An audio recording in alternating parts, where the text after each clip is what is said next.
everyone. Thanks again for tuning into Sim's Workshop. I hope you're all having a wonderful day. So, today we are going to be talking about Rust in the Root by Justina Ireland.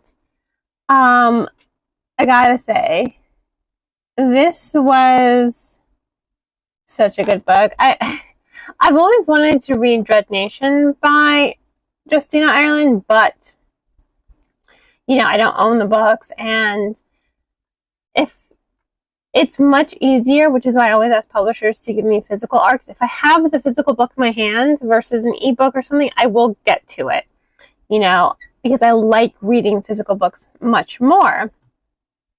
And that's kind of what happened with this book. The publisher did offer me an eGalley for it, and I was just like, I would prefer a physical book. So they did. They gave me a final proof. And it really was just so phenomenal. I really like the way that Ireland takes history and reinterprets it and makes a completely new story. I mean, we're back in the 1930s, we're Depression-era America, and you're following Laura, who is a queer black girl. I mean, she is kind of amazing, honestly. She's snarky, she's clever, she's got an attitude, but she's really resourceful. She calls people out on, their shit, kind of. And she's objective, almost. Yes, she is a little biased, but she is also kind of objective to the way the arcane department, I forgot what it's called. The Department for Arcane, Bureau of the Arcane's Conservation Corp. Which is a branch of the U.S. government dedicated to repairing the dynamism so that mechomancy can thrive. And we're going to talk a little bit about mechomancy in this section because I have thoughts about that. So, she does not drink the corporate Kool-Aid, which I love.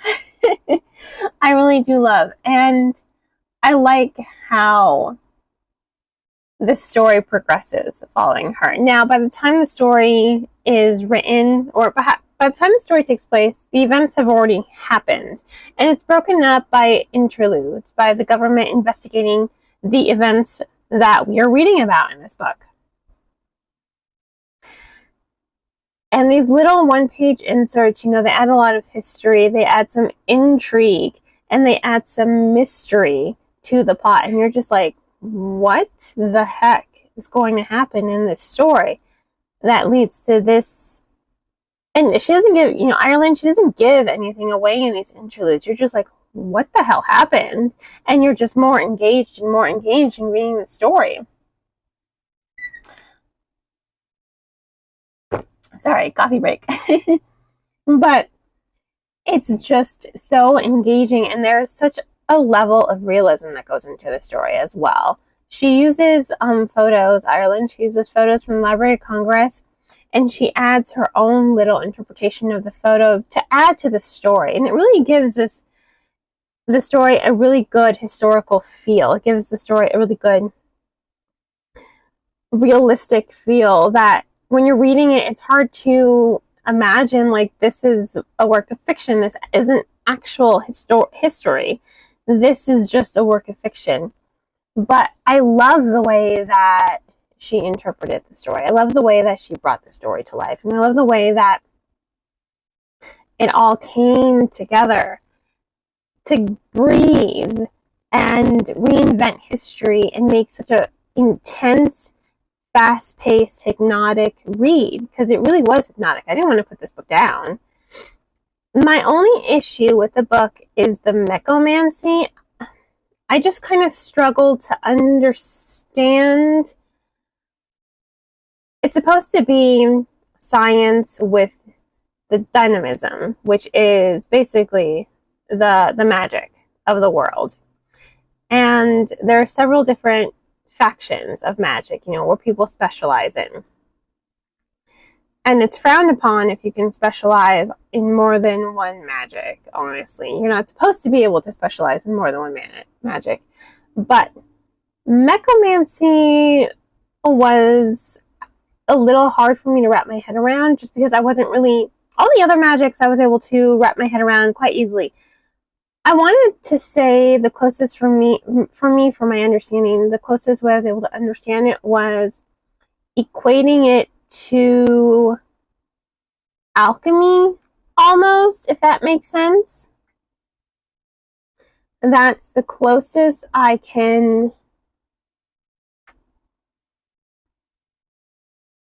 see.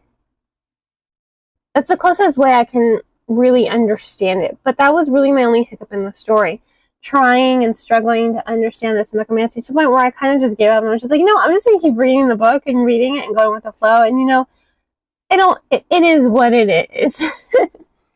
But it didn't ruin my enjoyment of the story. I still loved it. And now this book has just made me even more eager to just go to the store and buy Dread Nation and the sequel so that I can just have them and read them, because her writing and her storytelling is amazing. And at this point, I just want to read everything by Justina Ireland. I think that her writing style is amazing, 100% amazing. So, in any case, I had to give this book 4.5 out of 5 stars. It really was such a good book. Highly recommend it. I will include links in the description of the podcast on where you can purchase the book if you so desire. And on that note, please don't forget to like the podcast, subscribe to it, and share with all your book loving friends. I hope you all have a wonderful rest of your day. Happy holidays, and as always, happy reading, guys.